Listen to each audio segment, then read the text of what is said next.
Ricky and Isaan here. Today we're heading out with the buffaloes, heading out to the lake. We can't take the usual route because of the rice plantation. The buffaloes will walk through it with the missus' uncle, who's the nicest bloke ever. And we're going to go fishing. So we're going to do a bit of local Isaan fishing today. With the buffalo, I guess. They'll be tied up somewhere having a feed. About 3:30 in the afternoon. I imagine we'll be out until about sunset. And really curious to see what sort of fishing we do. I've got no idea. I've just been told by the missus he's going fishing if you want to go with him. And we're heading out.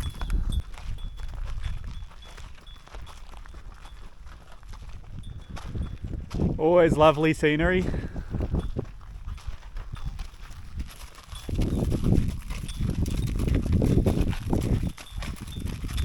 Two decent sized buffalo. That one at the front's huge, and then got a recent addition over here which is making progress, I guess, to getting big also.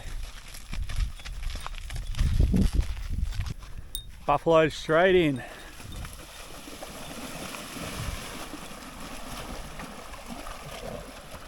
I don't know if we're heading out from here as well, or if he's going to tie them up and we're going to go somewhere else. Now that I've finished my degree, the plan is to put 2 hours into learning Thai a day through some of the online platforms I was using prior to resuming my degree. So he's tied that one down, so I say we're going to go somewhere else, let these guys have a dip. Because he doesn't speak any English, and my Thai, I mean, it's getting there, but it's still not good enough to have a conversation with someone. But I can understand a lot of what he's trying to tell me. Like before, he was telling me about his daughter's son, and he was just asking me if I'm happy with having 2 daughters, which I am, of course. And the dog's having a dip too. But he's going in barefooted, so am I. I was going to bring runners, but for some reason I brought Crocs, and I also brought I brought the car key. I don't know why I brought the car keys for. So that's a pain in the backside. I think I'll put the camera on my little mount here, and I'll head in the water and resume once I'm in. It's absolutely incredible how muddy this is. Like when I walk, it feels like my feet just go a foot down into mud. I was expecting it to be hard and rocky for some reason.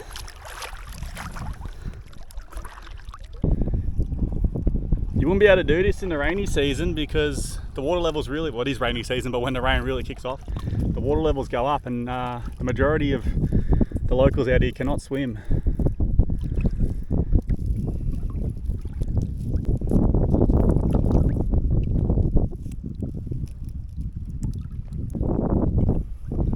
So we're putting a net in here.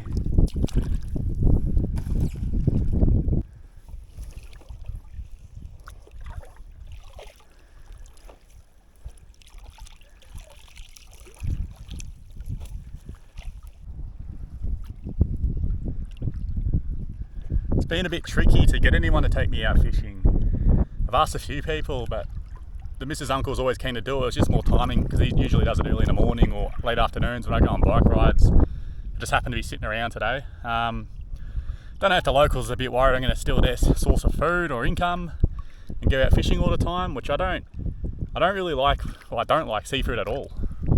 I don't eat any seafood, particularly out from the ocean, because I don't like supporting the slave trade. There's so many slaves involved in it, particularly in this part of the world. But then some of this local stuff would be alright because it's getting caught by the locals. But I just don't really like fish. I don't really like majority of seafood at all. The taste, the flavour, any of it. This might be my new little swimming spot. And I mean, this has got snapping turtles. This has got crabs. It's probably got snakes. I've seen monitor lizards as well, water monitors. So there's a few things around, but it's actually, the water temperature is quite nice, and walking on this soft mud isn't that bad. I could almost go for a swim across it and back once or twice a week, I reckon.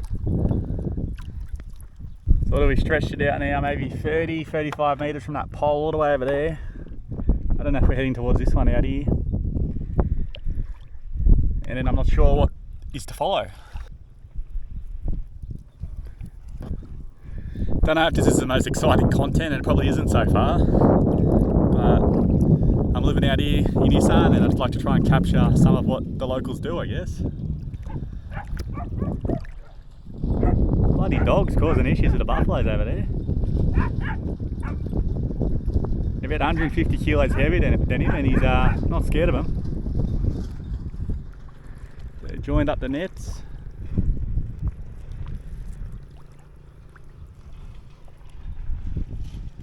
So we're going past the pole actually. He did tell me something, I don't know if he was warning me there's a net here or something underneath. Seems alright. Hot lap. Oh, take it? Yeah. No, he wants me to take the pole. Same, take it out.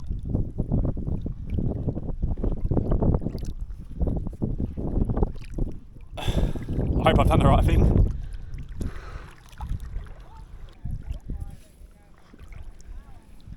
We're sticking a pole in here, so what's that? It's gonna be 50 metres, maybe 60.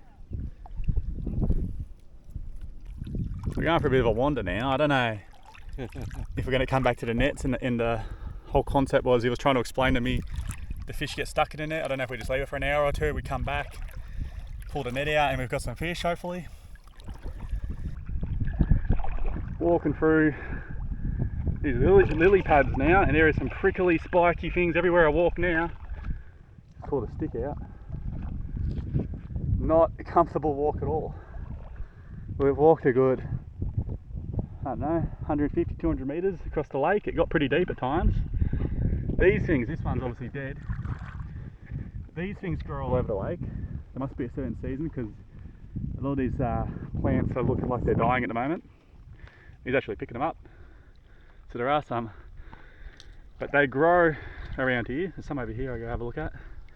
And I actually see them at the local market. Jesus, something scratched me then.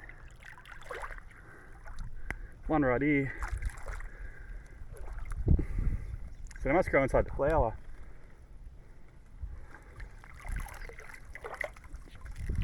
Check inside here. God damn, whatever these things are, they're prickly. I know that's fairly yellow. Maybe the flower dies around them. So this is one of them. And it's sort of like a vegetable, I guess. I'll try and get over here and open some up. Sort of like a bean, I don't know how to describe it. Yeah, we got one that's prime right here. That'll be good. Just snag that up. Not gonna lie, he told me to go get that one. I did not have the eye for it, but walking through these, I know what they lily pads. It's like walking through a prickle bush under the water. A muddy, prickly bush. Jeez. I'd be very surprised my legs aren't bleeding. So I hope the camera works all right, but you open them up. So you got these smaller ones, which the missus says you pop or something, but these are what you eat. It's sort of like you got to crack the skin off, from memory. I haven't done it right. But inside it's just like a little. It's supposed to be completely white, like a bean, but I've obviously cracked it. But it's just like a little, I don't know, like a watery vegetable, but it's nice. Almost like a pea, is how I describe it. Can I open this one up properly? Just like that, and it just tastes like a bit of a pea, but I don't know, they're nice. You see them at the local markets and they're just growing out here in the water. Plenty around here, really pay attention. I sort of describe them shower heads. One just here straight away if I can keep a steady foot. How's this one look? Yeah, that one's alright. There you go, I'm helping, I'm contributing. I've seen these a lot walking the dog, but just never been game enough to get in the water to grab some. Up here we've got about 3 or 4 directly in front of me, and then out here there's a fair few too. There's plenty plenty about. About my third handful, plus he's got what he's got too.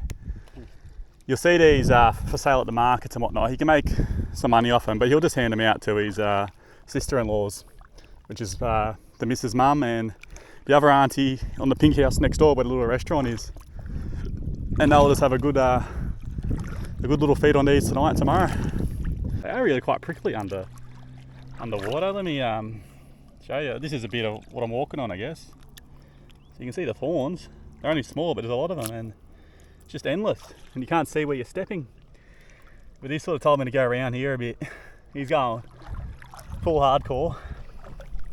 But we're filling up that bag. So I don't know, I can't imagine we're getting any fish. I reckon the net's going to sit there overnight and he comes in the morning. Probably a bit early for me if he does. It'll be about 5 o'clock in the morning when I head out here.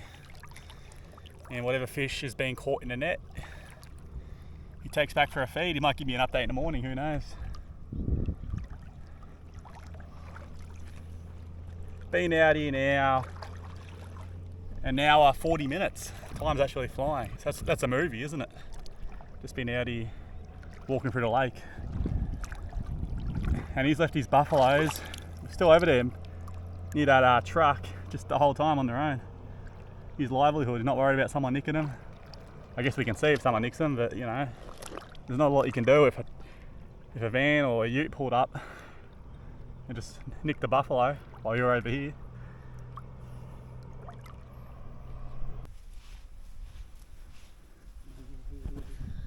Back on the land now. His son was here to collect a great big sack of those plants that we collected. So that's easy. He's shot off on the motorbike. That'd be a fair few kilo, I reckon, with all the water in there with him. And just here to get the buffalo, and well, there's the dog's still there.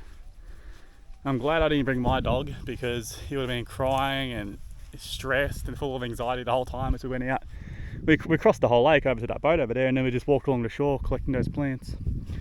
So he will come back in the morning and collect his net and hopefully any fish that are stuck in the net. Which was good to see because it's not that hard just to put a net out there if you've got a stick, I guess. I mean, you've got to have a bit of skill involved. You've got to keep the net clean and not tangled. But you don't need any bait, you just put a net out there and you hope the fish get stuck. And I'm sure I could YouTube how to bring in a net if I never get to see how they bring in a net. So, very interesting to see how they do it out here. And there's just nets absolutely everywhere. There was a bloke putting a net out there while we were collecting the plants as well. And yeah, I enjoyed this 2-hour walk in the muddy lake. And I think I will, because this lake's only 500 metres from my house, as I've said before. I think I will start making use of this lake and do a proper swim in it once or twice a week. It's like my fitness, and it's just another form of fitness. I've got the waterproof watch, so I can Strava it. And maybe I'll give it a swim straight across the lake next and see how it is. It did get pretty deep over there, so I wonder how deep it gets in the middle. It's time for the buffalo to head back.